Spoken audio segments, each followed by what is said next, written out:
आइए आज का आराधना को हम लोग शुरुआत करेंगे। हम लोग प्रार्थना के द्वारा हम लोग शुरुआत करने जा रहे हैं। आइए हम प्रार्थना करेंगे।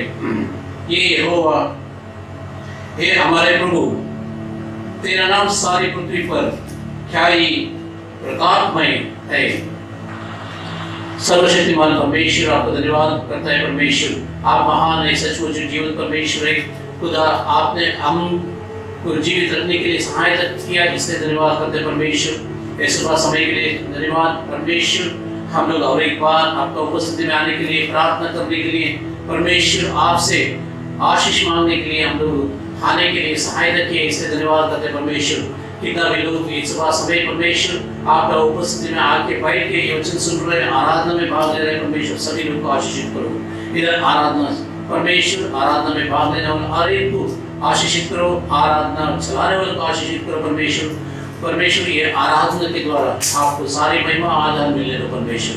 और एक बार पूरा आराधना को आपके हाथ में सौंपते हुए एक छोटी सी विनती, उद्धार करता यीशु मसीह का नाम से मांगकर सुनो और ग्रहण करो पिता, आमीन। आइए हम गीत के पुस्तक से 689 ये गीत गाएंगे। गीत गाने के बाद में हम लोग प्रेरितों के विश्वास में शामिल हो जाएंगे। पहला गीत गाएंगे 689।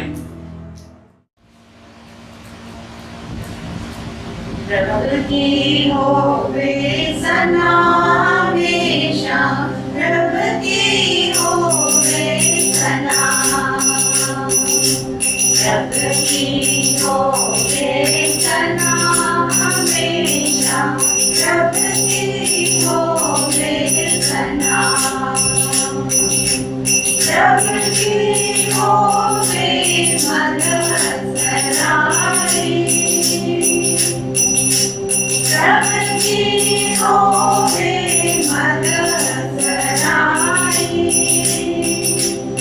उसके नाम की सना, उसके नाम की सना हमेशा, प्रभु की होवे सना,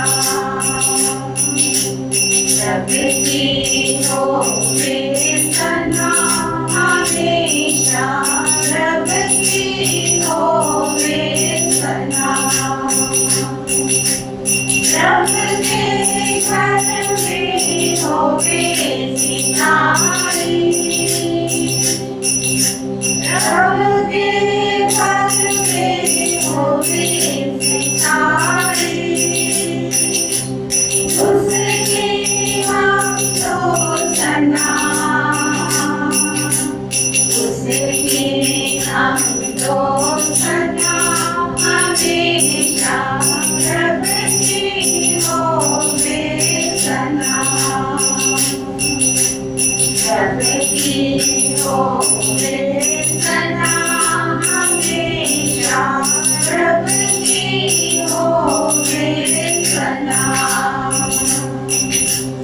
राहों में होवे सहारे,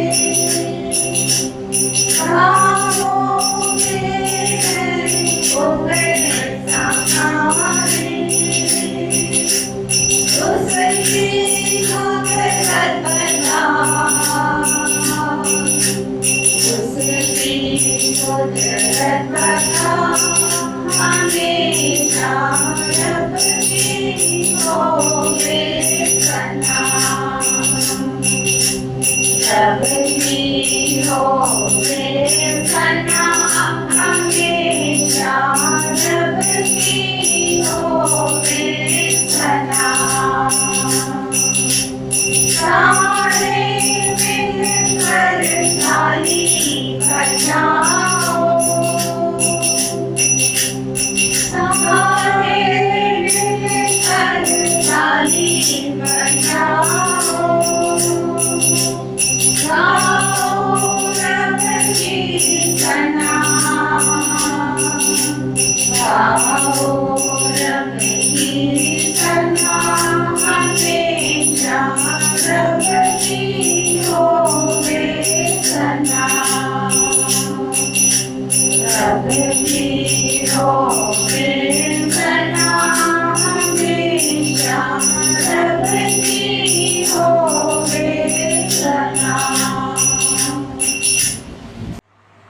आइए हम प्रेरितों के विश्वास में शामिल हो जाएंगे।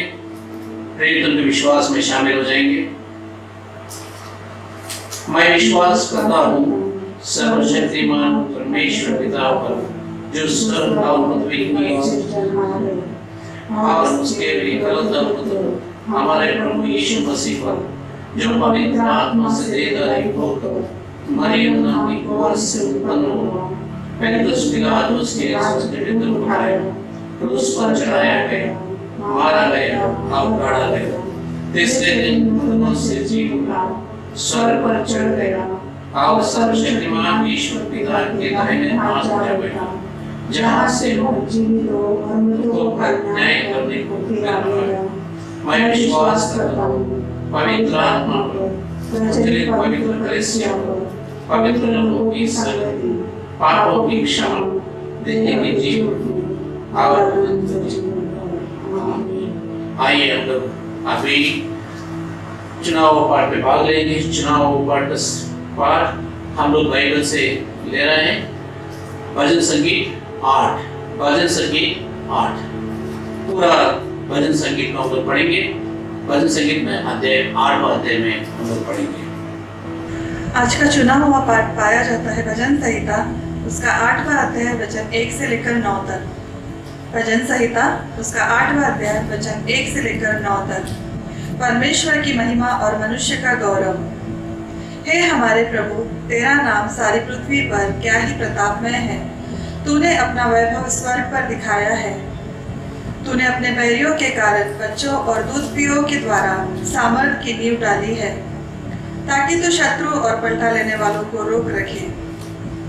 जब मैं आकाश को, जो तेरे हाथों का कार्य है, और चंद्रमा और तारागण को, जो तूने नियुक्त किया है, देखता हूँ, तो फिर मनुष्य क्या है कि तू उसका स्मरण रखे, और आदमी क्या है कि तू उसकी सुधि ले, क्योंकि तूने उसको परमेश्वर से थोड़ा ही कम बनाया है, और महिमा और प्रताप का मुकुट उसके सिर पर रखा है।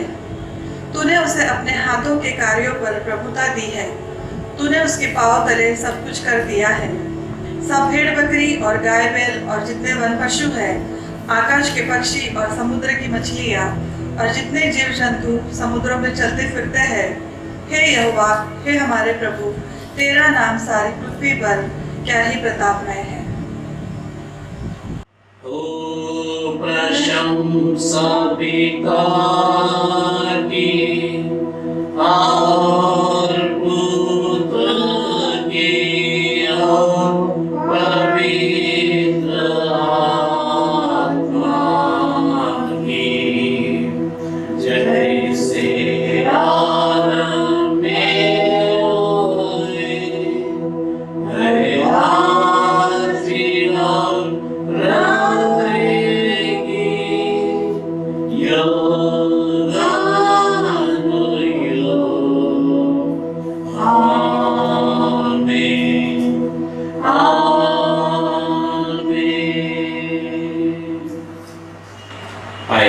मध्यस्थी की प्रार्थना में जाएंगे। प्रभु से मांगेंगे हमारे देश के लिए, हमारे राज्य के लिए, हमारे लोगों के लिए, कलीसिया के लिए, विश्वासी लोगों के लिए, हम लोग परिवर्तन होने के लिए हम लोग प्रार्थना करेंगे। आइए हम प्रार्थना करेंगे। प्रभु के उपस्थिति में बैठकर हम लोग धन्यवाद भेंट चढ़ाएंगे, उसके साथ साथ में हम लोग प्रार्थना करेंगे। आइए हम प्रार्थना करेंगे। सर्वशक्तिमान ईश्वर, आपको धन्यवाद बोलते हैं। परमेश्वर, आप हमारा खुदा है। परमेश्वर, हम लोग और एक बार आपका उपस्थिति में आने के लिए आप सहायता की, इसलिए धन्यवाद करते हैं। परमेश्वर, कितना भी लोग ये दिन देखने के लिए परमेश्वर उनसे नहीं हो पाए, परमेश्वर वो लोग भट्टी में परमेश्वर मिल गए। परमेश्वर, हम लोग जीवित खुदा को स्मरण करने के लिए, याद करने के लिए, उसको प्रशंसा करने के लिए, परमेश्वर उसको महिमा करने के लिए आ चुके हैं। परमेश्वर, हमारा प्रार्थना, हमारा परमेश्वर स्तुति का भेंट आप अंगीकार करो। आपका नाम पृथ्वी और आकाश में महिमा पाने दो। परमेश्वर, जय जयकार करते हुए परमेश्वर, आप नाम लेते हुए परमेश्वर हम लोग धन्यवाद करते हैं। परमेश्वर, पूरा सप्ताह हम लोग को आपने अगुवाई किया। परमेश्वर, हमारा जरूरतों को पूरा किया। परमेश्वर, हमारा साथ में रहकर परमेश्वर हम लोग हर पल चलाए, इसलिए धन्यवाद करते हैं। परमेश्वर, आप हम लोग को परमेश्वर खाने के लिए कुछ चिंता नहीं करना पड़ा। परमेश्वर, कपड़ा पहनने के लिए चिंता नहीं करना पड़ा। परमेश्वर सब कुछ, परमेश्वर आपको, परमेश्वर समृद्धि दिया, इसलिए धन्यवाद करते हैं परमेश्वर। हम लोग हमारे देश के लिए प्रार्थना करते हैं परमेश्वर, विश्वास करके हम लोग प्रार्थना किए परमेश्वर, हम लोग प्रार्थना सुन रहे हैं, इसलिए धन्यवाद करते हैं परमेश्वर। और भी प्रार्थना करने पर परमेश्वर चर्च के द्वार खोलना चाहिए परमेश्वर, चर्च में लोग आना चाहिए परमेश्वर। पहले जैसे हम लोग परमेश्वर संगति करना बहुत जरूरी है परमेश्वर, उससे ज्यादा जरूरी परमेश्वर हम लोग आपका नाम लेकर स्मरण करते हुए परमेश्वर सब लोग दिल से मिलकर परमेश्वर महिमा करना बहुत जरूरी है परमेश्वर। इसलिए मैं प्रार्थना करता हूँ परमेश्वर, चर्च के द्वारा पूरा दुनिया में खोलने दो परमेश्वर, लोग आराधना में परमेश्वर आने दो परमेश्वर, संगति करने दो परमेश्वर, एक दूसरे को परमेश्वर विश्वास में प्रोत्साहन करने के लिए आने दो परमेश्वर। हमारा सरकार के लिए परमेश्वर, हमारा प्राइम मिनिस्टर के लिए आपका धन्यवाद बोलते हैं परमेश्वर। अभी तक परमेश्वर कोरोना वायरस को परमेश्वर कंट्रोल करने में कितना भी मेहनत किया परमेश्वर, कितना भी उन लोगों को परमेश्वर वो लोग मेहनत कर रहे हैं परमेश्वर, वो मेहनत के लिए आपको धन्यवाद करते हैं परमेश्वर। उस परिश्रम को आप आशीषित करेंगे, इसलिए धन्यवाद। हमारा राज्य के लिए, हमारे शहर के लिए मैं प्रार्थना करता हूँ परमेश्वर, कितना लोग मर रहे हैं परमेश्वर, कई लोग बेरोजगार हो रहे हैं परमेश्वर। मैं प्रार्थना करता हूँ परमेश्वर, सुविधा करने वाला, आशीष देने वाला और परमेश्वर बचाने वाला आप है, इसलिए परमेश्वर मैं प्रार्थना करता हूँ परमेश्वर। कई लोग परमेश्वर आपके अनुग्रह की जरूरत है, इसलिए परमेश्वर माफ करो, हमारा पाप को माफ करो परमेश्वर, हमारा प्रार्थना स्वीकार करो परमेश्वर। ये महामारी परमेश्वर दूर होने के लिए परमेश्वर सहायता करो परमेश्वर। और जो कितने भी लोग महामारी से परमेश्वर परेशानी है परमेश्वर और संक्रमित है परमेश्वर, उन लोग का चंगाई के लिए मैं प्रार्थना करता हूँ, यीशु के लहू के द्वारा उन लोग को चंगाई मिलने दो परमेश्वर। और मैं प्रार्थना करता हूँ हमारा चर्च मेरे एक सदस्य के लिए परमेश्वर दुनिया में कितना भी विश्वासी लोग हैं, मसीही लोग, उन लोगों के लिए प्रार्थना करता हूँ परमेश्वर। आपके लोगों का सामर्थ उन लोगों के साथ में रहने दो परमेश्वर, और लोग ये बीमारी से बचे रहने के लिए सहायता करो परमेश्वर। और मैं प्रार्थना करता हूँ परमेश्वर, कितना भी लोग आपका उपस्थिति में आके घुटने डाल के प्रार्थना करते हैं परमेश्वर, उनका प्रार्थना सुन ले परमेश्वर। उन लोग का द्वार खोल कर आशीष उन लोगों का ऊपर उमड़ के आने दो परमेश्वर। और एक बार परमेश्वर हमारा प्रार्थना सुन ले, इसलिए धन्यवाद। पूरा आराधना में आप हमारे साथ में रहेंगे, इसलिए धन्यवाद करते हुए छोटी सी विनती उद्धार करता है यीशु मसीह का नाम से मांगते हैं, सुनो और स्वीकार करो। अभी हम लोग बाइबल पढ़ने के लिए जा रहे हैं। बाइबल हम लोग उत्पत्ति उसका 8वां अध्याय, उत्पत्ति उसका 8वां अध्याय 13 से लेकर 22 तक हम लोग पढ़ेंगे। आज के मनन के लिए पाठ है उत्पत्ति, इसका 8वां अध्याय और 13 से 22 वचन तक देखेंगे। नूह की आयु के 601 वर्ष के पहले महीने के पहले दिन जल पृथ्वी पर से सूख गया। तब नूह ने जहाज की छत खोलकर क्या देखा कि धरती सूख गई है, और दूसरे महीने के 27वें दिन को पृथ्वी पूरी रीति से सूख गई। तब परमेश्वर ने नूह से कहा, तू अपने पुत्रों, पत्नी और बहुओं समेत जहाज में से निकल आ। क्या पक्षी, क्या पशु, क्या सब भांति के रेंगने वाले जंतु जो पृथ्वी पर रेंगते हैं, जितने शरीरधारी जीव जंतु तेरे संग है, उन सबको अपने साथ निकाल ले आ, कि पृथ्वी पर उनसे बहुत बच्चे उत्पन्न हो और वे फूले फले और पृथ्वी पर फैल जाए। तब नूह और उसके पुत्र और पत्नी और बहुएं निकल आए, और सब चौपाए रेंगने वाले जंतु और पक्षी और जितने जीव जंतु पृथ्वी पर चलते फिरते हैं, सब जाति जाति करके जहाज में से निकल आए। तब नूह ने यहोवा के लिए एक वेदी बनाई, और सब शुद्ध पशुओं और सब शुद्ध पक्षियों में से कुछ कुछ लेकर वेदी पर होम बलि चढ़ाया। इस पर यहोवा ने सुखदायक सुगंध पाकर सोचा, मनुष्य के कारण मैं फिर कभी भूमि को शाप न दूंगा। यद्यपि मनुष्य के मन में बचपन से जो कुछ उत्पन्न होता है वहाँ बुरा ही होता है। तो भी जैसा मैंने सब जीवों को अब मारा है, वैसा उनको फिर कभी न मारूंगा। अब से जब तक पृथ्वी बनी रहेगी, तब तक बोने और काटने के समय, ठंड और तपन, धूपकाल और शीतकाल, दिन और रात निरंतर होते चले जाएंगे। प्रभु परमेश्वर इस वचन पर आशीष दे। अभी हम लोग स्तुति आराधना में भाग लेने के लिए जा रहे हैं। आप प्रेज एंड वर्शिप करेंगे। हम लोग सब लोग मिलकर गाना गाएंगे, दिल से गाना गाएंगे और गाने वाले के साथ में मिलकर हम लोग भी गाएंगे, भजन करेंगे। परमेश्वर हमारा द्वारा महिमा पाने दो, परमेश्वर को अत्यंत महिमा मिल दो। आइए हम लोग प्रेज एंड वर्शिप में भाग लेंगे। हे सारी पृथ्वी के लोगों, परमेश्वर के लिए जय जयकार करो, उसके नाम की महिमा का भजन गाओ, उसकी स्तुति करते हुए उसकी महिमा करो। आइए हम आज की अपनी स्तुति और आराधना प्रस्तुत करने जा रहे हैं। सबसे पहले हम गीत की किताब जो है उसमें से 100 नंबर का गीत जो है, यीशु है सच्चा गडरिया, इस गीत को प्रस्तुत करेंगे। सचमुच प्रभु परमेश्वर हमारा सच्चा गडरिया है और वही हमारा रक्षक है, वही हमारा ऊंचा गढ़ है, वही हमारा शरण स्थान है। तो आइए हम 100 नंबर का जो गीत है, जय की किताब में से ये 100 नंबर का गीत हम सब मिलकर गाएंगे। यीशु है सच्चा गडरिया, उसकी हम भेड़ें हैं, हरी चराइयों में हमें चराता है। यीशु है सच्चा गडरिया, उसकी हम भेड़ें हैं, हरी चराइयों में हमें चराता है। घाटी पहाड़ों में ले चलता है, जहाँ पर सुखदाई झरने बहते हैं। घाटी पहाड़ों में ले चलता है,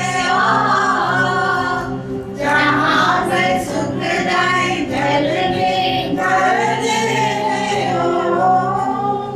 यीशु है सच्चा गडरिया, उसकी हम भेड़ें हैं, हरी चराइयों में हमें चराता है। हमें किसी का डर अब तो नहीं है। यीशु मेरा साथी है, हमें किसी का डर अब तो नहीं है, क्योंकि यीशु जो मेरा साथी है। यीशु है सच्चा गडरिया, उसकी हम भेड़ें हैं, हरी चराइयों में हमें चराता है। मार्गों में मेरी रक्षा वो करता है, शैतान के डर से हमें बचाता है। मार्गों में मेरी रक्षा वो करता है, शैतान के डर से हमें बचाता है। यीशु है सच्चा गडरिया, उसकी हम भेड़ें हैं, हरी चराइयों में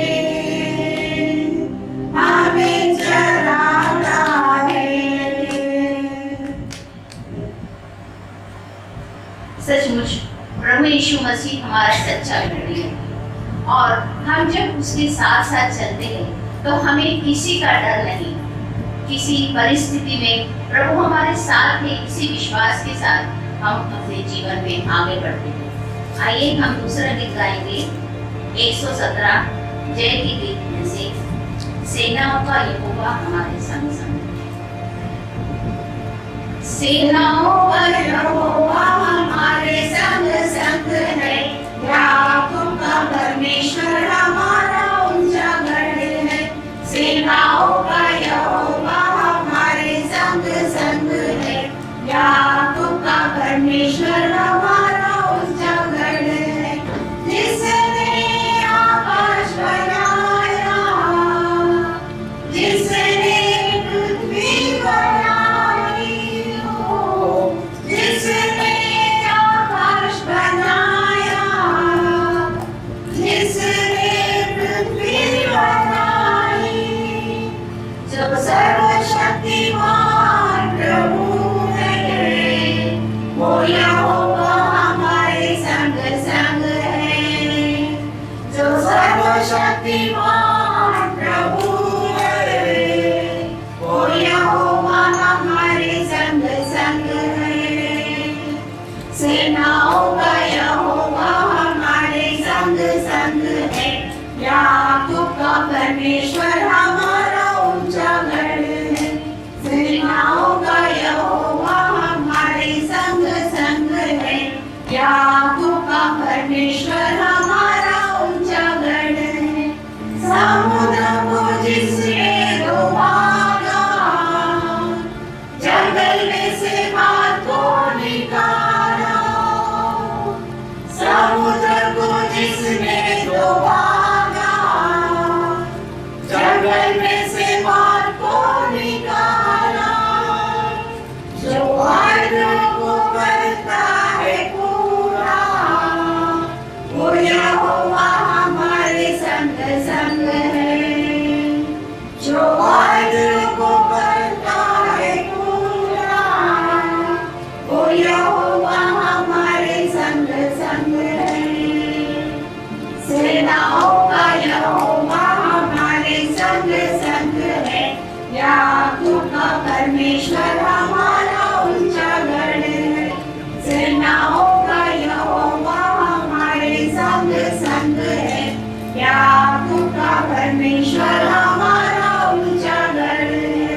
नासर को जिसने जिलाया, जक्कई को जिसने बचाया। नासर को जिसने जिलाया, जक्कई को जिसने बचाया। जिसके लिए सब कुछ संभला, वो यहोवा हमारे संग संग है। जिसके लिए सब कुछ संभला, वो यहोवा हमारे संग संग है। सेनाओं का यहोवा हमारे संग संग है, याकूब का परमेश्वर हमारा ऊंचा गढ़ है। सेनाओं का यहोवा हमारे संग संग है, याकूब का परमेश्वर हमारा ऊंचा गढ़ है। सचमुच सेनाओं का परमेश्वर जब हमारे साथ है तो हमें किसी का डर नहीं है। हम निडर होकर अपनी जिंदगी में चल सकते हैं। सचमुच सब असंभव को संभव करने वाला केवल वही हमारा पिता परमेश्वर है। आइए हम उसकी स्तुति करने के लिए अपना हृदय, अपना मन उसको अर्पित करने के लिए ये गीत गाएंगे। गीत की किताब में से तो प्यार का सागर 39 गीत। प्रभु यीशु मसीह एक प्यार का सागर है और सचमुच उसके प्यार के सागर की हम गहराई तौल नहीं सकते। तो आइए हम गाएंगे 39 गीत, तू प्यार का सागर, सागर दया का तू है। तू प्यार का सागर, सागर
परमेश्वर आपने हमको रात में संभाला, मीठी नींद दिया पिता परमेश्वर, और आज का पवित्र दिन आपने फिर से हमें दिखाया। इसके लिए हम आपको बहुत बहुत धन्यवाद देते हैं। पिता परमेश्वर, आप अपने वचनों में कहते हो चारों अधिक मेरे नाम से इकट्ठा हो गए, प्रभु उपस्थित हो। प्रभु हम विश्वास करते हैं आपकी उपस्थिति हमारे बीच में है। आप हमारे बीच में उपस्थित हो। रात को हम आपको भी आमंत्रित करते हैं कि आप भी हमारे बीच में आएंगे। पिता परमेश्वर, सचमुच में आप अपने वचनों में कहते हो कि हर एक असंभव कार्य को आपने संभव किया है। आपने अनेक आश्चर्य कर्म किए हैं। पिता परमेश्वर, मुर्दों को जिंदा किया और गूंगों को बोलना सिखाया। पिता परमेश्वर, जब हम इस कोरोना पैंडेमिक में चलते हैं तो सचमुच में आपने हमें संभाले रखा, अपने पंखों के आड़ में हमें छुपाए रखा पिता परमेश्वर, और इस महामारी से आपने हमें बचाए रखा। इसके लिए हम आपको बहुत बहुत धन्यवाद देते हैं। पिता परमेश्वर, हम प्रार्थना करते हैं प्रभु जी, जब सब अपने अपने घरों में आज आपकी स्तुति आराधना के लिए बैठे पिता परमेश्वर, हर एक के ऊपर आप अपनी पवित्र आत्मा दीजिए पिता परमेश्वर, हर एक को आप नाम बनाम आशीष दीजिए पिता परमेश्वर। पिता परमेश्वर, हम हमारे चर्च के हर एक छोटे से लेकर बड़े तक हर एक मेंबर के लिए प्रेयर करते हैं पिता परमेश्वर। इस बीमारी किसी को छू ना पाए पिता परमेश्वर, इस बीमारी से किसी को आप दूर रखिए, और पिता परमेश्वर इस बीमारी को आप जल्द से जल्द जड़ से दूर कर दीजिए पिता परमेश्वर, ताकि प्रभु जी हम फिर से एक साथ एक मन होकर आपकी आराधना में उपस्थित होने वाले पाए। और प्रभु जी आराधना में बैठकर, आपके भवन में बैठकर हम आपकी आराधना को फिर से शुरू करने पाए, इससे आपसे प्रार्थना करते हैं। पिता परमेश्वर, जिन गीतों को हमने गाया उस गीतों के द्वारा हमने जो आपकी महिमा स्तुति की है पिता परमेश्वर, वो आपको ग्रहण योग्य होने पाए। पिता परमेश्वर, हम विशेषकर प्रार्थना करते हैं जब आने वाले वचन के लिए साथ जब आपने वचनों को हमारे बीच में बांटते हैं पिता परमेश्वर, तो होने दीजिए कि हम उन वचनों के द्वारा तृप्त होने पाए पिता परमेश्वर। तो प्रभु, आप उनके के साथ में भी जब वचनों को बांटते हैं पिता परमेश्वर, तो आप अपनी उपस्थिति को हमारे बीच में बनाए। आने वाले समय को हम फिर से आपके हाथ में देते हैं। प्रार्थना करते हैं प्रभु यीशु मसीह के नाम से मांगते हैं, आमीन। Thank you. आप प्रेज एंड वर्शिप में कितना भी लोग शामिल हो गए, और सब लोग को मैं परमेश्वर के नाम से धन्यवाद बोलता हूँ, क्योंकि आप सभी लोग समय निकाल कर हमारे साथ में जुड़ गए हैं, इसलिए मैं परमेश्वर को धन्यवाद करता हूँ। आइए आज का वचन को हम लोग ध्यान करने के लिए जा रहे हैं। हम लोग आज का वचन को हम लोग ध्यान करेंगे, एक छोटी सी दुआ करेंगे। जाने से पहले एक छोटी सी दुआ करेंगे। हमारा प्यारा प्रभु, बात करने वाला आप है, इसलिए धन्यवाद। हम लोग नहीं परमेश्वर, आपके आत्मा हमारा बीच में कार्य करने दो परमेश्वर। आज के संदेश इतना भी लोग सुन रहे हैं परमेश्वर, और सभी लोग को एक आशीष के थे बनने दो परमेश्वर। हमसे बातें करो यीशु मसीह के नाम से, आमीन आमीन। आप सभी लोग को जय मसीह की। जय मसीह। परमेश्वर आप सभी लोग को आशीषित करे, परमेश्वर आपका साथ में रहकर आपको अगुवाई करे, यही मेरी प्रार्थना है। आप अभी तक हमारा साथ दिए, इसलिए धन्यवाद करता हूँ परमेश्वर। आपको, आप सभी लोग, इतना भी लोग ये आराधना में भाग लेके आ रहे हैं, और ये आराधना को आप प्रोत्साहन कर रहे हैं, हमारा वीडियोस देख रहे हैं, हमारा आराधना में भाग ले रहे हैं। आप सभी लोग को परमेश्वर आशीषित करे। हम लोग 9 के बारे में हम लोग ध्यान करते हुए हैं। हम लोग 3 खंड के बारे में ध्यान करते था, 2 खंड के बारे में हम लोग ध्यान कर चुके हैं, और भी उसका ध्यान करने के लिए जाएंगे तो सालों साल हम लोग ध्यान कर सकते हैं। फिर भी हम लोग थोड़ा हमारा ध्यान के लिए, हमारा आत्मिक उन्नति के लिए थोड़ा सा ही हम लोग ध्यान कर चुके हैं। आज हम लोग तीसरी खंड में जाएंगे। तीसरी खंड में जाने के समय में मैं ये बोलना चाहता हूँ, तीसरी खंड में कोई प्राणी पक्षी को रखने के लिए जगह नहीं, सिर्फ मनुष्य रहने के लिए वो जगह था। नीचे खंड में बहुत झाड़ा जानवर, बहुत बड़े जानवर जो हाथी जैसा होता है, और जो ये गॉडजिला जैसा होता है, वैसा जानवर को रखा था करके मैं बोला। और दूसरी खंड में थोड़ा अल्प से जानवर को रखा था करके मैंने बोला। तीसरी खंड में इंसान रहने के लिए, मनुष्य रहने के लिए जगह बनाया था, इसलिए उधर एक गिट्टी भी रखने के लिए परमेश्वर ने उनसे कहा था। वो परमेश्वर के आज्ञा के अनुसार नूह ने किया करके बाइबल में लिखा है, उसमें कोई संदेह नहीं, उसमें कोई डाउट नहीं। नूह ने परमेश्वर को आज्ञा को पालन किया करके परमेश्वर का वचन, परमेश्वर का कलाम हम लोग को सामने एक गारंटी दिलवाता है, इसलिए परमेश्वर को धन्यवाद करना चाहिए। तीसरी खंड में रहने का समय में परमेश्वर का जन नूह ने परिवार के साथ में कितना भी दिन उधर था वो परिवार के साथ में बिताया, परिवार के साथ में प्रार्थना करना। परमेश्वर कितना आश्चर्य काम किया उन लोगों की जिंदगी में, एक दूसरे को बांटा, एक दूसरे से उत्तेजित करना, परमेश्वर को निकट आने के लिए कितना मैसेज चाहिए, कितना संदेश चाहिए, कितना प्रार्थना चाहिए, परमेश्वर से जुड़ के रखने के लिए कितना उन लोगों को प्रोत्साहन करना चाहिए, उतना करके वो परमेश्वर के जन, वो विश्वासी नूह ने पूरा परिवार के साथ तीसरी खंड में भेजा था। ये जब हम लोग इतना ध्यान देने के बाद, इतना हम लोग परिश्रम करने के बाद, हमारा परिवार को आत्मिक उन्नति में लेकर आने के बाद क्या हमारा साथ में होता है करके आज हम लोग देखेंगे। एक शहर में एक पास्टर था, पास्टर के एक बेटी, वो बेटी 7वीं कक्षा में पढ़ने के समय में एक दिन वापस आया, डैडी मेरा स्कूल टीचर मेरे को ये बोल के भेजी है, कल से मैं डांस क्लास में ज्वाइन होना, डांस क्लास को जाना बहुत जरूरी है करके। पास्टर को थोड़ा वो अच्छा नहीं लगा, इसलिए बेटी को मुंह देखा। बेटी से बात करने से पहला, ना हाँ बोलने से पहला मैं जाके टीचर को एक बात मिलो, इसलिए कल वो दूसरे दिन सुबह उठ के बेटी के साथ स्कूल में गया, टीचर से मिला। क्या टीचर, मेरा बेटी को डांस क्लास के अलावा और कुछ असाइनमेंट और कुछ क्लासेस में नहीं डाल सकता है, और भी एक्स्ट्रा करिकुलम रहेगा, और भी आप ये जो लेसन्स रहेगा जो आप लोग हमेशा सिखाता है उसके साथ साथ में और भी सिखाता है, स्पोर्ट्स से और भी एक्टिविटी से, उसमें थोड़ा भाग लेने के लिए क्यों नहीं प्रोत्साहन करते हैं। टीचर ने बोला ये डिसीजन प्रिंसिपल का है, प्रिंसिपल को जाके मिला।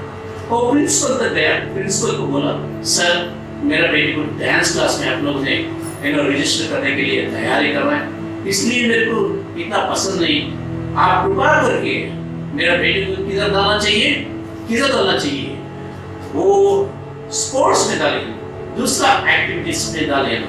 मैं पास्टर हूँ, एक परमेश्वर का सेवकाई करने वाला एक सेवक हूँ, इसलिए मेरा बेटी को डांस क्लास में मत भेजिए।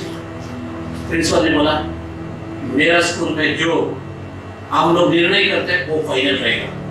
मेरा स्कूल इतना फेमस है, अगर आपका बेटी को डांस क्लास में नहीं डालने गए, लेकर जाके एक जो स्कूल होता है उसमें डाले ना, उधर कुछ भी नहीं सिखाता है, सिर्फ जो पढ़ने के हर दिन वो किताब में उतना ही पढ़ सकते हैं, आराम से घर में बैठ सकते हैं। इसलिए हमारा ये निर्णय है, तुम्हारा बेटी हमारा स्कूल में रह जाए, क्या अच्छा बुरा हम लोग सिखाएंगे।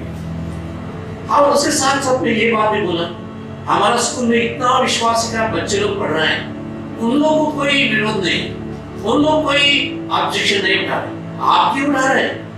उन्होंने बोला वही फर्क है, दुनिया पूरा सिखाता है, दुनिया पूरा स्वीकार करता है, लेकिन मैं प्रार्थना करता हूँ, प्रार्थना करने के बाद परमेश्वर जो अगुवाई करेगा उसका ही मैं स्वीकार करता हूँ। मेरा परिवार में हर एक व्यक्ति जो हम लोग परमेश्वर का अगुवाई मिलता है वही पालन करता है, उसके अलावा हम लोग नहीं पालन करता है।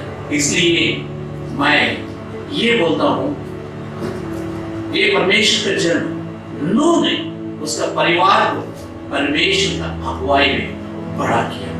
अभी देखिए ना, उन्होंने बोला था तुम्हारा जवान बच्चे, तुम्हारा पुत्रों, स्त्रियां और बहुओं, पूरा परिवार को आपके साथ में ले लो, आपके साथ में लेकर आप क्या करना चाहिए? जहाज में प्रवेश करना चाहिए। उत्पत्ति 18वां वचन में ये लिखा है, तेरा संग मैं वाचा बांधता हूँ। क्यों? दुनिया में कोई नहीं था क्या? दुनिया में इतना लोग था, उन लोगों के ऊपर परमेश्वर की दृष्टि नहीं है। परमेश्वर का नजर नहीं गया, लेकिन ये व्यक्ति के ऊपर परमेश्वर की दृष्टि गया। वो भी 6वां अध्याय 12वां वचन में लिखा है, उत्पत्ति 6वां अध्याय 12वां वचन। और परमेश्वर ने पृथ्वी पर जो दृष्टि की तो क्या देगा? सब लोग, सबके सब क्या हो गया था? बिगड़ी हुआ था। क्योंकि है ना, क्योंकि सब प्राणियों ने अपना अपना चाल चलन बिगाड़ लिया, अपना अपना चाल चलन बिगड़ लिया था।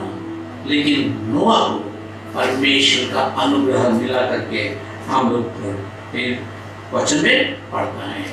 22वां वचन, 6वां अध्याय 22वां वचन में लिखा है, परमेश्वर इस आज्ञा के अनुसार नूह ने किया। सब परमेश्वर जो कुछ भी आज्ञा किया उसका पहले होने दो, जहाज बनाने के बाद में होने दो, लेकिन पहले होने दो। ये व्यक्ति परमेश्वर का आज्ञा के अनुसार चलने वाला एक आज्ञाकारी विश्वासी था, इसलिए परमेश्वर का अनुग्रह उसको मिला, परमेश्वर का कृपा अनुदान उसको मिला। मेरे प्रियो, हम लोग महामारी के बीच में है। अभी महामारी इतना लोगों के ऊपर प्रभाव भी कर रहा है, लोग मर रहे हैं, लेकिन मैं अब इस संदेश को सुन रहा है क्योंकि परमेश्वर का अनुग्रह हमारा ऊपर है, इसलिए हमारा दरवाजा तक अभी तक महामारी नहीं आ पाए।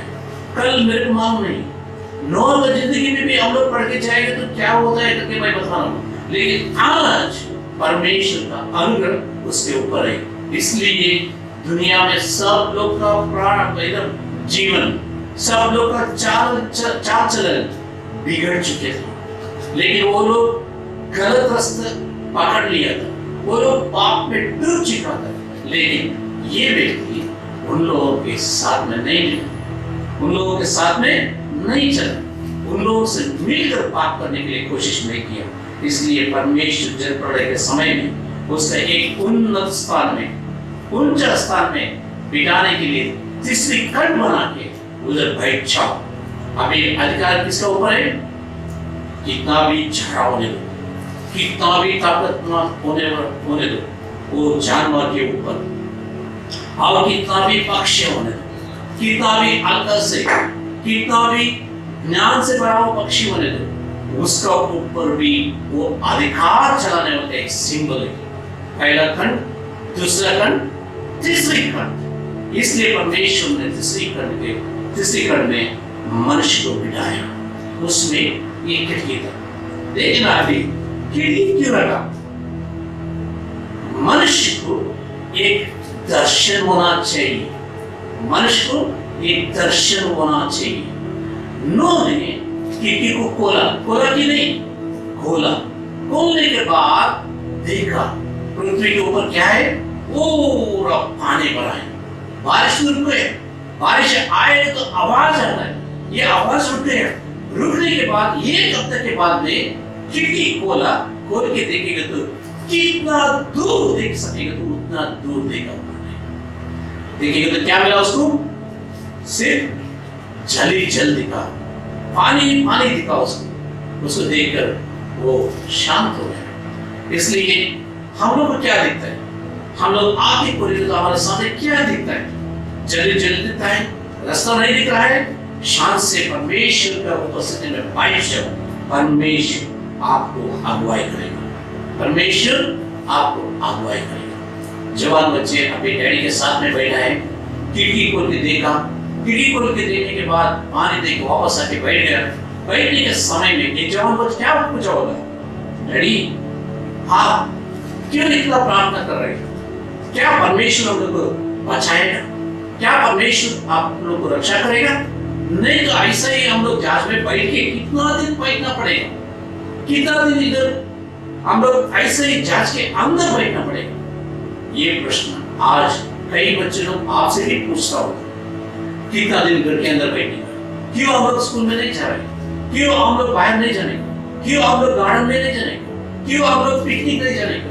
ये प्रश्न कई लोग पूछता होगा। इसलिए परिवार को परवरिश करना आसान नहीं है।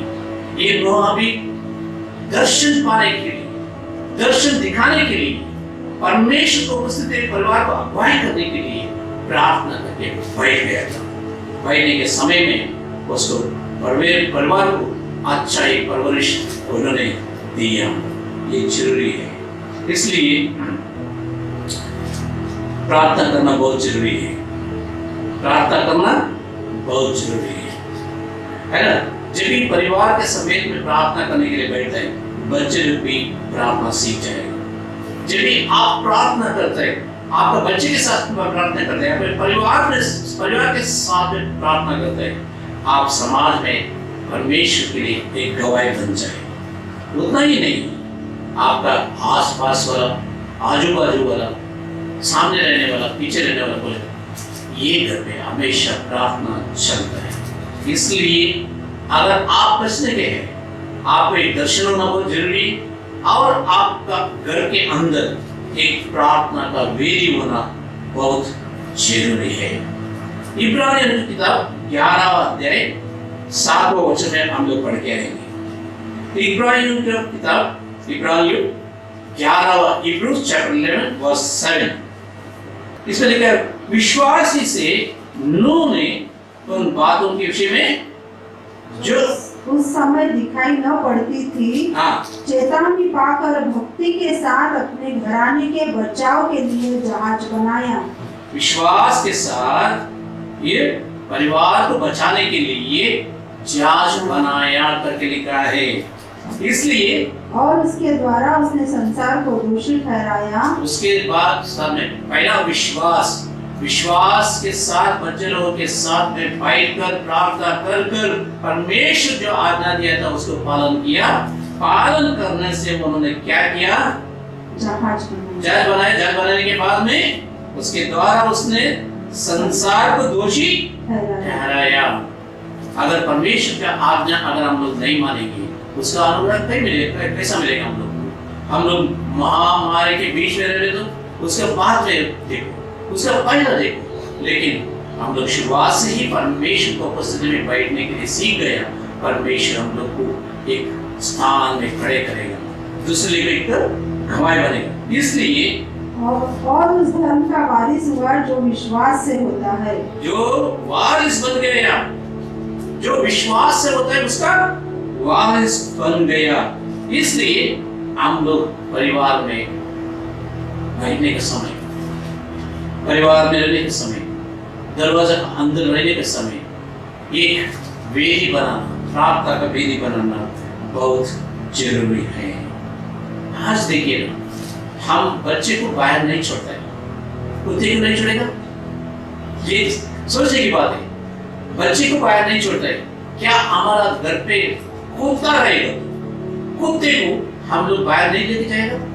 लेके जाते। इतना महामारी रहने के बावजूद कुत्ते को हम लोग बाहर लेके जाते हैं। लेकिन वैसा ही हम लोग क्या करते हैं? बच्चे को अच्छा टाइम में होमवर्क का नाम है ना, दूसरा काम में, नहीं तो सोसाइटी समाज अच्छा नहीं करके घर के अंदर ही बांध के रखते हैं। इवन चर्च में नहीं लेके जाएगा हम लोग, चर्च में भी नहीं लेके जाएगा। चर्च अच्छा नहीं, चर्च में मत जाओ, तुम चर्च में इतना एक्टिविटी मत करो, तुम दूसरे लोगों को मिलके इतना, तुम दूसरे लोगों के साथ में मिलकर इतना सेवा करने के लिए मत जाओ, घर के अंदर बैठ जाओ। हम लोग बच्चों को यही सिखाएगा। क्या सिखाएगा? बाहर मत जाओ, चर्च में मत जाओ, संगति मत करो, दूसरे लोगों के साथ में मत जाओ।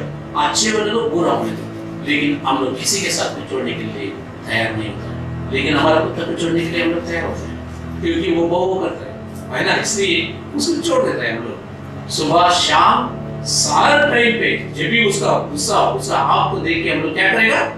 हम लोग छोड़ दीजिएगा। इसलिए हमारा नजर, हमारा आंख, हम लोग जो खाता है ना, उसके ऊपर हमेशा नजर रखता है करके लिखा। कई लोग बोलते हैं अगर आप पूरा चीज को खाया, इधर दिखता है दूसरे लोग, पीने के बाद में पीने वाला का आंख कैसा रहेगा? उसका आंख में दिखाई देगा। वैसे ही ये मुंह के अंदर जो जाता है ना, वो दिखाएगा, वो ये नहीं देख सकते, लेकिन आंख में वो दिखाई देगा। तुम्हारा देह का आईना तुम्हारा आंख है। तो जो बोलता है, जो कहता है, जो सोचता है, वो आंखों में दिखाई देगा। इसलिए जागरूक रहना बहुत जरूरी है, बहुत जरूरी है। Religion never destroys anyone.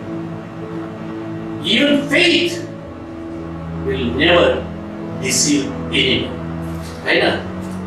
हर एक धर्म अच्छा है, उसके ज्यादा विश्वास करके बोलता है ना, कि विश्वास कभी धोखा नहीं देता है। लेकिन हम लोग विश्वास नहीं करते हैं, सिर्फ धार्मिकता को हम लोग अनुसरण करने के लिए कोशिश करें तो धोखा खा सकता है।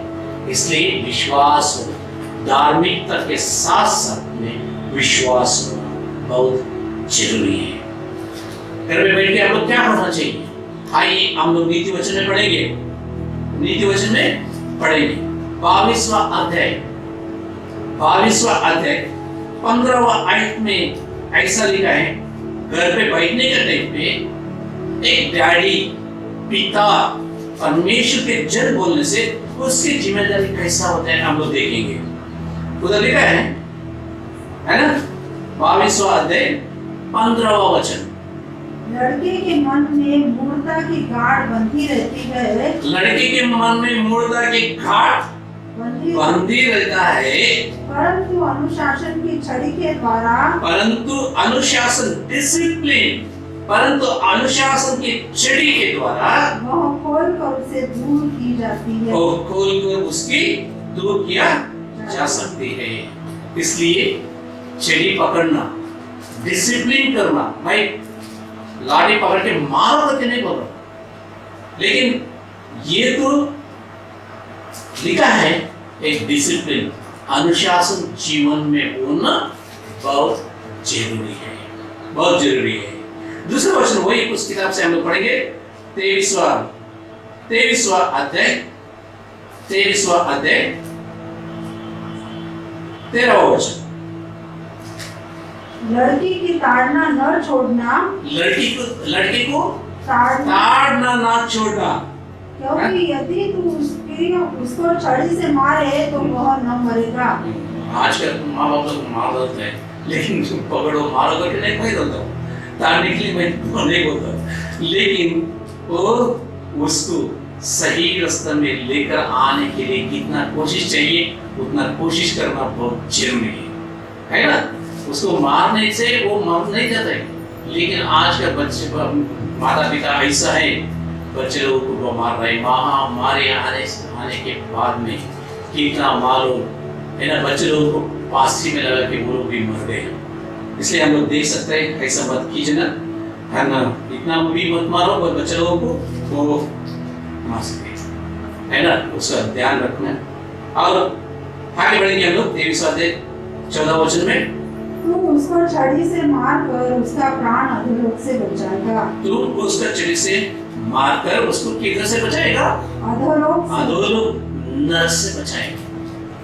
कितना डिसिप्लिन करने का है, कितना अनुशासन में उसको लेकर आने का है, उतना लेकर आने के लिए कोशिश करेगा। तो तुम क्या हो जाए करेगा उसको, उसके लिए एक आशीष बनेगा।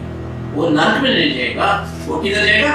स्वर्ग में तुम्हारे सामने आएगा। इसलिए डैडी का रोल बहुत बड़ा होता है। आइए हम लोग वही नीति वचन की किताब से 22वां अध्याय 6वां वचन को पढ़ेंगे हम लोग। नीति वचन 22वां अध्याय 6वां वचन। लड़के को उसी मार्ग की शिक्षा दे, लड़के को उसी मार्ग की शिक्षा देना जिसमें उसको चलना चाहिए, जिसमें उसको चलना चाहिए, और वह बुढ़ापे में भी उससे न हटेगा।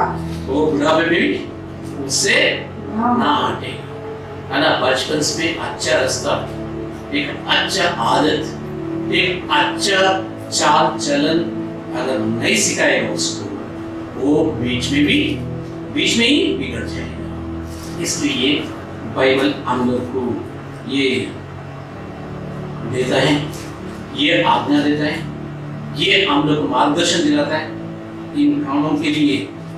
अभी जो कुछ भी हम लोग पढ़ा, ये काम करने के लिए थोड़ा समय होना बहुत जरूरी था, लेकिन अभी बहुत समय मिल गया ये बीमारी आने से, ये महामारी आने से बहुत समय हम लोग को मिल गया। समय, कोशिश, धीरज, संयम, त्याग के साथ साथ में प्यार करना भी बहुत जरूरी है। बच्चे को प्यार करना भी बहुत जरूरी है। उनको समय देना, कोशिश करना, धीरज रखना, उसके साथ में संयम रखना, त्याग करना और उसके साथ साथ में प्यार भी करना बहुत जरूरी है। मेरे प्रियो, तीसरी खंड में बैठकर नोआ ने ये सब काम किया, ये सब काम किया, बच्चों को सिखाया, पूरा परिवार को सिखाया परमेश्वर का आज्ञा पालन करना क्या होता है, कितना आशीष मिलता है करके नोआ ने परिवार के साथ में बैठकर जल प्रलय के समय में बच्चों को सिखाया। क्या आप तीसरी खंड में अभी बैठा है? आप क्या कर रहे हैं? आप क्या कर रहे हैं? है ना? हम लोग साथ में बैठ के प्रार्थना करना बहुत जरूरी है। आइए हम लोग नोआ का दूसरा साइड में भी क्या हो गया वो भी थोड़ा देख लीजिए, है ना? पहले तो इतना किया, कोशिश किया, अच्छा परवरिश किया, अच्छा उन लोग मार्गदर्शन किया, अच्छा एक प्रार्थना का जिंदगी उन्होंने दिया, लेकिन उसके साथ साथ में उन्होंने क्या किया उसको हम लोग देखेंगे। उत्पत्ति 8वां अध्याय 20वां वचन। उत्पत्ति 8वां अध्याय 20वां वचन। तब नूह ने यहोवा के लिए एक वेदी बनाई।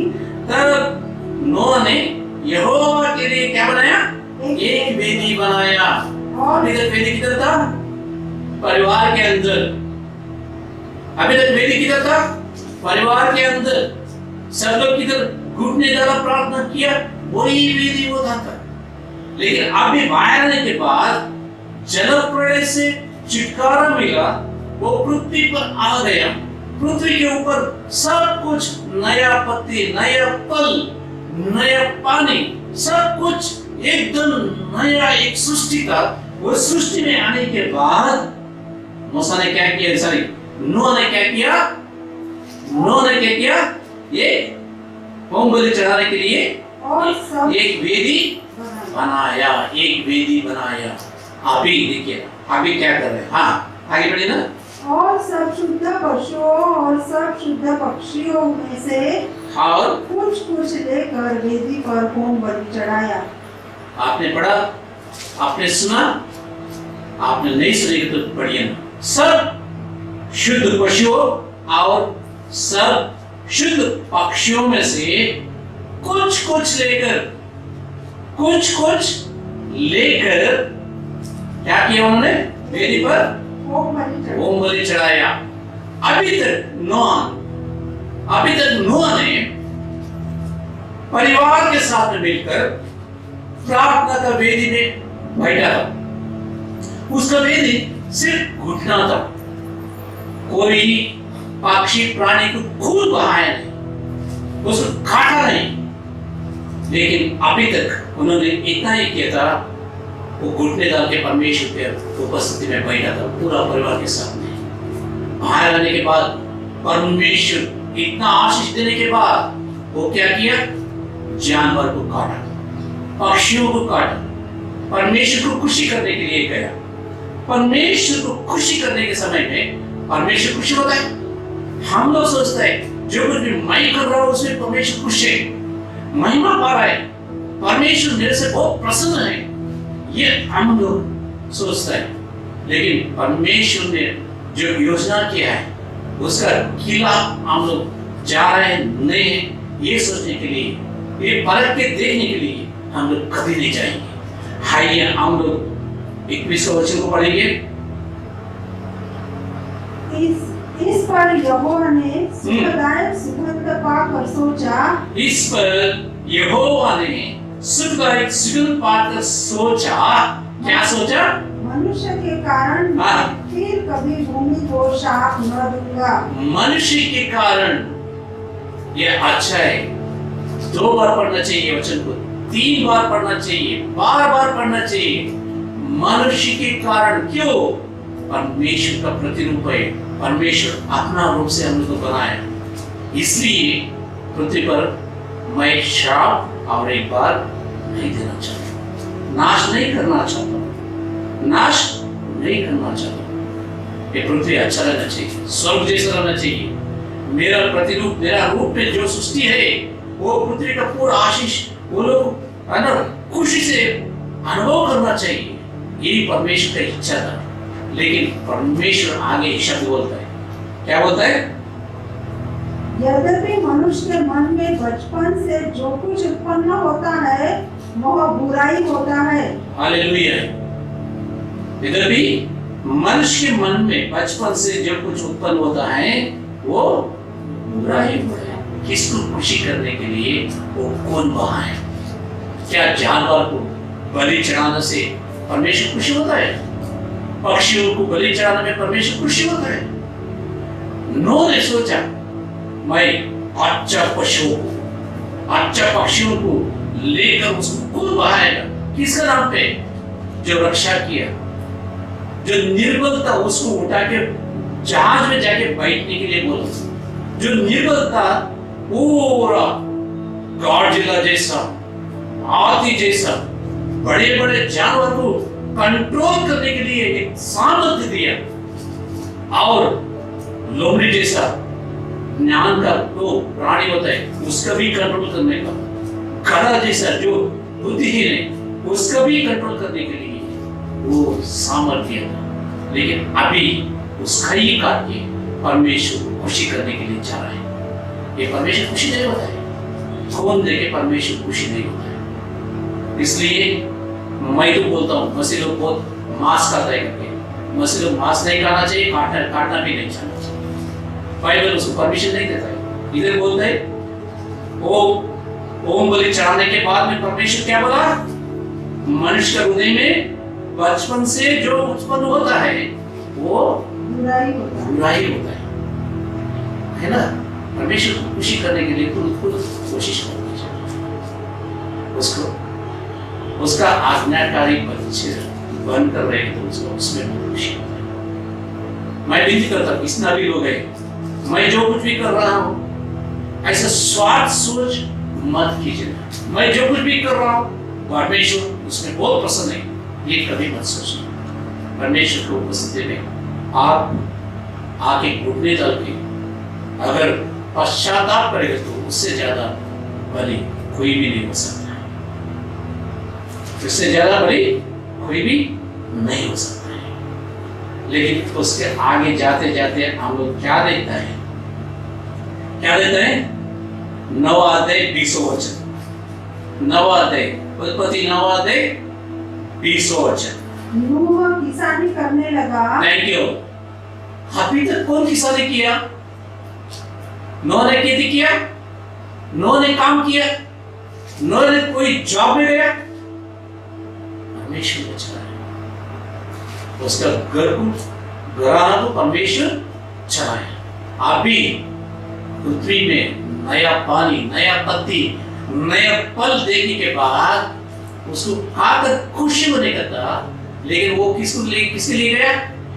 खेती करने के लिए, किसानी करने के लिए वो तैयार हो गया।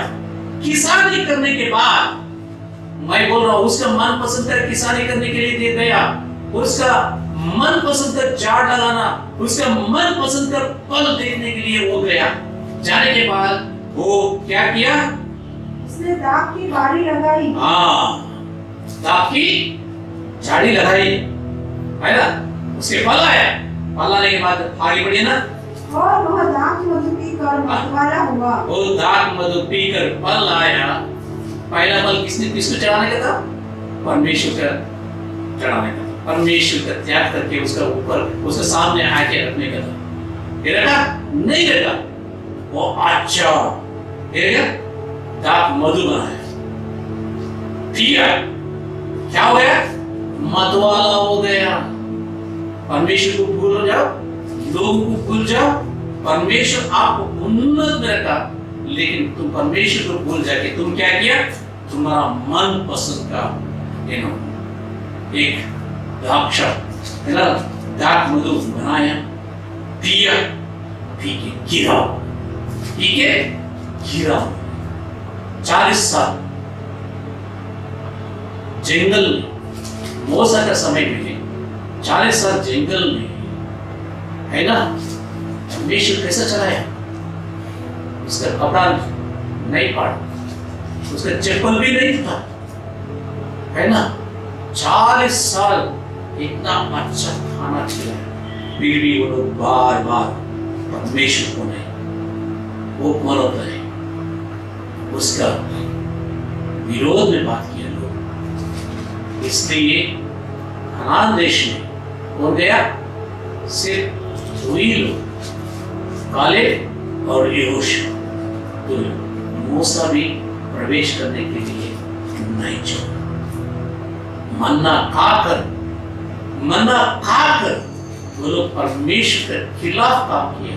इसलिए परमेश्वर ने मूसा को भी बोला, मूसा से कहा तुम भी नहीं जाएगा, तुम भी नहीं जाएगा। इसलिए हम लोग सोचना चाहिए, क्या परमेश्वर आशीष देने के बाद, परमेश्वर हम लोग एक ऊंचा स्थान में बिठाने के बाद हमारा मन पसंद का हम लोग काम करने के लिए जा रहे हैं? नहीं तो परमेश्वर का पसंद का काम करना जा रहे हैं। परमेश्वर की क्या अच्छा लगता है? वो लोग जब भी खाली हाथ में आकर और तीसरी क्रम में बैठकर घुटने दबकर प्रार्थना किया ना, वो टाइम पे पृथ्वी पर आशीष, जल प्रलय होने के बाद आशीष, नया पत्ते, नया फल, नया जड़, नया पूरा सृष्टि। कोई पोल्यूशन नहीं था उधर, कोई अनकंफर्टेबल, उन लोगों को मेहनत करने का कोई जरूरत नहीं था। लेकिन इतना आशीष देने के बाद नूह ने क्या किया? भीतर नंगे गिरा था। उठने के बाद क्या होता है बड़े? वो उठने के बाद रात को नशा में था, मतवाला बन के गिरा था। एक बच्चे को आशीष दिया, एक बच्चे को श्राप दिया उन्होंने। सुबह उठ के मेरे बच्चे कैसा है करके बात करने के समय उसको मालूम पड़ा, एक बच्चे को श्राप दिया है, एक बच्चे को आशीष दिया है। इसलिए परमेश्वर जब भी आपको एक स्थान में रखता है, आपको एक अनुदान देता है, नहीं तो एक गिफ्ट देता है, एक वरदान देता है, आप सोचना चाहिए ये परमेश्वर के लिए पहला मैं समर्पण करना चाहिए। परमेश्वर का सेवकाई के लिए, परमेश्वर का महिमा के लिए मैं समर्पण करना चाहिए, मेरा लिए नहीं। अगर परमेश्वर देने के बाद तुम परमेश्वर को खुशी करने के लिए मत जाए, उसके समय के लिए इंतजार करो। नूह ने तीसरी कड़ी में बैठकर सिर्फ घुटने दबकर प्रार्थना की, परमेश्वर ने बड़ा अद्भुत किया। लेकिन बाहर आने के बाद कुछ लेकर आके परमेश्वर को खुशी करने के लिए गया। परमेश्वर का प्रसन्न होना चाहिए परमेश्वर, इसलिए वो कोशिश करने के लिए गया, लेकिन नहीं हो पाया। नूह ने वो रास्ता छोड़ दिया, खुद मेहनत करने के लिए शुरू किया, झाग लगाया, झाग मधु पिया, पीने के बाद मतवाला होकर गिर गया। गिरने के बाद बच्चे लोगों के बीच में क्या किया है ना, अलग अलग आशीष दिया। एक को आशीष दिया, एक को श्राप पसंद आया, एक को श्राप दिया, एक को आशीष दिया। क्या आप परमेश्वर से दूर जाएगा तो यही होता है करके सोचता है? नहीं सोचो। इसलिए परमेश्वर को पहला हम लोग सिर्फ खाली हाथ में आना, घुटने डालना, एक धन्यवाद का पेट चढ़ाना हम लोग सीखना चाहिए। उसके बाद में हम लोग सोचना चाहिए परमेश्वर के लिए मैं क्या करूँ। बैठ के प्रार्थना कीजिए ना, परमेश्वर अगुवाई करेगा। उसके बाद में आएगा परमेश्वर आपका संतान को आशीषित करेगा, शापित नहीं करेगा, आशीष करेगा। पृथ्वी तो नाश नहीं हो, लेकिन उधर से जो डिवीजन स्टार्ट हो गए, अलग अलग रास्ता स्टार्ट हो गया, आगे आकर जो होता है वो इतिहास में पढ़ेंगे तो बहुत गंभीर का पाठ हम लोग सीख सकते हैं। इसलिए हम लोग इधर ही रुकेंगे, सोचेंगे क्या हमारा दूसरा करते जाके घुटने डाल के प्रार्थना ऐसा करता है, आशीष मिलने के बाद भी वैसे ही प्रार्थना करता है, नहीं तो परमेश्वर को खुशी करने के लिए हम लोग खुद कोशिश करते हैं। इसलिए हम लोग खुद कोशिश नहीं करना चाहिए। परमेश्वर की इच्छा क्या है ये परख के देखिए। परमेश्वर को महिमा करना चाहिए, परमेश्वर प्रसन्न होना चाहिए। हम लोग जो कुछ भी करते हैं उससे परमेश्वर प्रसन्न होना चाहिए, परमेश्वर को महिमा मिलनी चाहिए। हम सभी लोग परमेश्वर आशीषित करें, हम लोग परमेश्वर हम लोग महिमा प्रसन्न। आइए हम लोग आगे बढ़ेंगे, छोटी सी दुआ करेंगे। हे परमेश्वर, आपको धन्यवाद बोलते हैं परमेश्वर। हाँ परमेश्वर, हम लोग तुम्हारे सामने खाली हाथ में आकर घुटने डालना बहुत अच्छा है करके हम लोग नहीं सोचे परमेश्वर। उससे आप प्रसन्न हो जाए करके हम लोग कभी नहीं सोचेगा परमेश्वर। हम लोग बड़ा बड़ा काम करने के लिए सोचेगा परमेश्वर, होम बलि चढ़ाने के लिए, खून बहाने के लिए हम लोग कोशिश करते हैं, उसमें तुम प्रसन्न होगा करके हम लोग सोचते हैं परमेश्वर। खून बहाने से आप प्रसन्न नहीं होते परमेश्वर। सिर्फ हम लोग दीन होकर आपका उपस्थिति में बैठने से आप प्रसन्न होता है, इसलिए धन्यवाद परमेश्वर। हम लोग मन में पश्चाताप से, दीन मन से आपके उपस्थिति में आकर बैठने के लिए हमको सिखाओ। ऐसा ही करना पसंद करते, इसलिए धन्यवाद। यीशु मसीह का नाम से मांगते सुनो, स्वीकार करो। आमीन। आइए हम परमेश्वर को भेंट चढ़ाने के लिए जाना है। अभी धन्यवाद का भेंट चढ़ाने से समय में गीत गाएंगे और परमेश्वर के लिए दान की भेंट चढ़ाएंगे। आइए हम अपनी धन्यवाद की भेंट प्रभु को चढ़ाएंगे और उसके लिए हम गीत गाएंगे।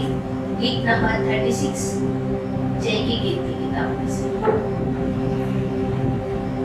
तन मन और धन से दो अपने यीशु को सब कुछ दो, क्योंकि उसके द्वारा उद्धार पाना है, जिसकी आत्मा का दान उसे दो। तन मन और धन उसे दो, घर यीशु के बनना चाहो, कुछ करके दिखाना होगा। घर यीशु के बनना चाहो, कुछ करके दिखाना होगा। तुझे बचना काफी नहीं है, औरों को बचाना होगा। दिल में पहली जगह उसे दो, अपने यीशु को सब कुछ दो, क्योंकि उसके द्वारा उद्धार पाना है, जिसकी आत्मा का दान उसे दो। दान मांगो, दान उसे दो, घर यीशु की सेवा करोगे, अपनी आशीष तुमको देगा। घर यीशु की सेवा करोगे, अपनी आशीष तुमको देगा।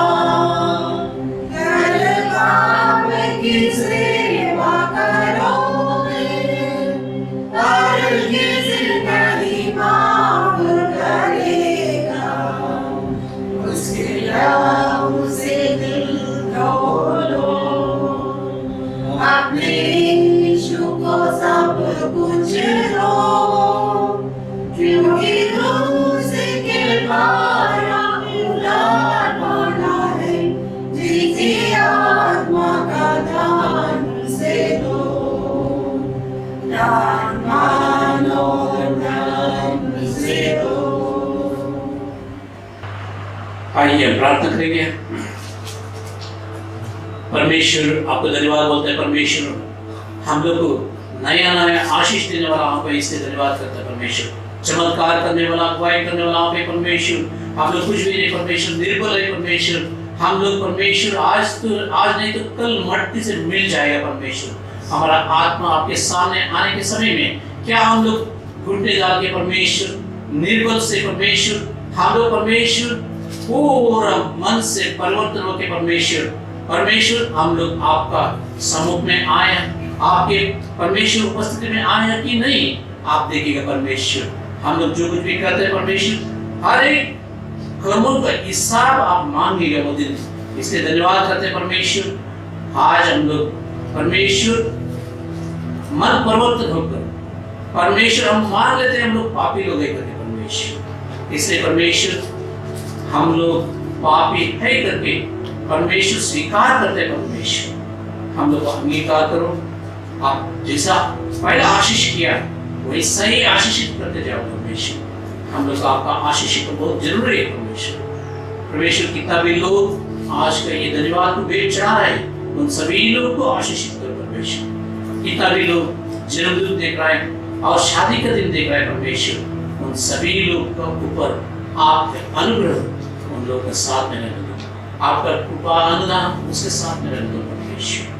आप उन लोग को बहुतायत का आशीषित करो, शांति दे, समृद्धि दे, यीशु मसीह का नाम से मांगते सुनो स्वीकार करो, आमीन।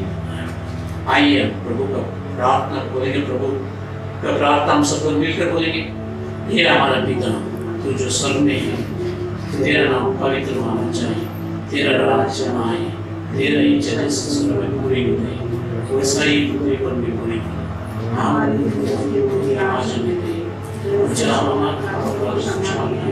वैसा ही हमारा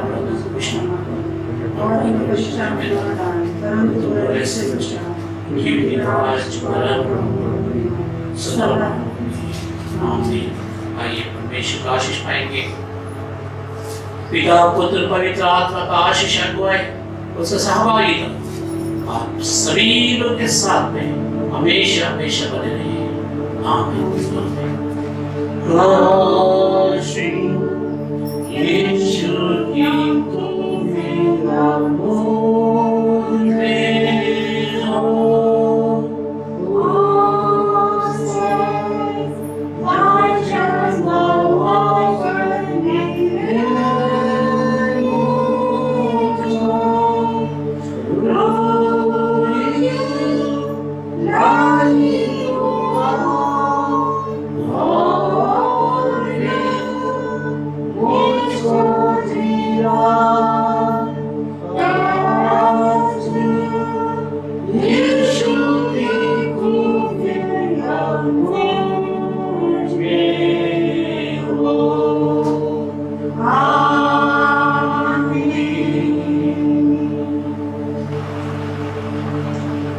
आप सभी लोग और एक बार जय मसीह की।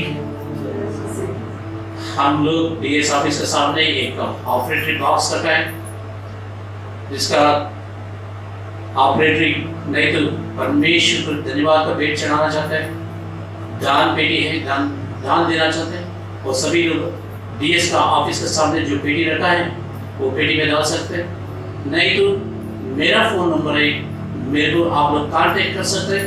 मेरा फोन नंबर है 9820379418। कृपा करके संपर्क कीजिए, नहीं तो मैसेज कीजिए ना। अगर आपका कोई प्रेयर रिक्वेस्ट रहेगा तो मेरे को मैसेज के द्वारा आप लोग बताइएगा तो आपके लिए प्रार्थना किया जाएगा। परमेश्वर आप सभी लोग को आशीषित।